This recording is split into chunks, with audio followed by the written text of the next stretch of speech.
కూటమి సర్కార్పై మాజీ CM Jagan fire అయ్యారు. 16 రోజుల పాటు అసెంబ్లీ సమావేశాలు జరిగాయన్న జగన్ అసెంబ్లీ సమావేశాల తర్వాత ప్రజలకు ఏమైనా మంచి జరిగిందా అని ప్రశ్నించారు.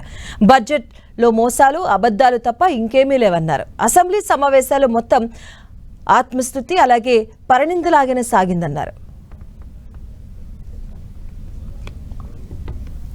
చంద్రబాబు నాయుడు గారిని ఆ 16 రోజుల అసెంబ్లీ సమావేశాలు జరిగిన తర్వాత రాష్ట్ర ప్రజలకు ఏదైనా దానివల్ల మంచి జరిగిందా అన్నది ఒక్కసారి ఆలోచన చేస్తే 16 రోజుల అసెంబ్లీ సమావేశాలు సైతం చంద్రబాబు నాయుడు గారి బడ్జెట్ మీద తాను పెట్టిన మోసాలు, కల్పిత లెక్కలు, అబద్ధాలు ఇవి మాత్రమే ప్రజలకు కనిపించాయి తప్ప ప్రజలకు జరిగిన మేలైతే ఒక పెద్ద సున్నా. చంద్రబాబు గారి కూటమి చేస్తా ఉన్న ఆర్థిక విధ్వంసాన్ని కళ్ళగట్టినట్టుగా కూడా కాగ్ నివేదిక కూడా చూపింది. మా హయాంలో చేసిన అప్పులు 60,265 కోట్లు అయితే ఆయన హయాంలో ఏకంగా 81,071 కోట్లు, అంటే ఏకంగా 30% పెరిగింది.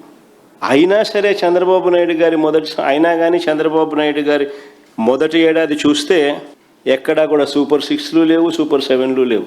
పైగా మా హయాంలో ఉన్న పాత స్కీములన్నీ రద్దు చేసినట్టు ఆ స్కీములు లేవు.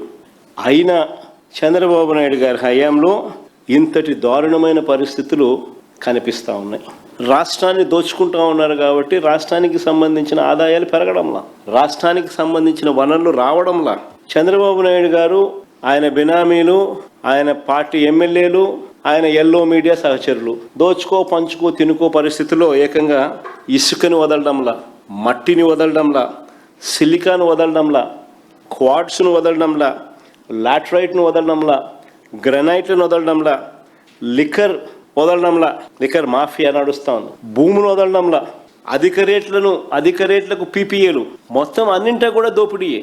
తప్పుడు ప్రచారాలు, సెల్ఫ్ డబ్బాలు, ఇవి తప్ప ప్రజలకు ఏదైనా మంచి జరిగిందా? ఆ 16 రోజుల అసెంబ్లీ సమావేశాలు చూస్తే ప్రజలకు మాత్రం ఒరిగింది సున్నా. చంద్రబాబు నాయుడు గారేమో తన కొడుకును జాకీని పెట్టి ఎత్తాడు, తన కొడుకేమో చంద్రబాబు నాయుడిని జాకీలు పెట్టి ఎత్తుతాడు, వీళ్ళిద్దరిని పవన్ కళ్యాణ్ జాకీలు పెట్టి ఎత్తుతాడు. అసెంబ్లీ అంతా ఇదే పరనింద, ఆత్మస్తుతి, ఇది తప్ప ఏమైనా కనపడినాయా?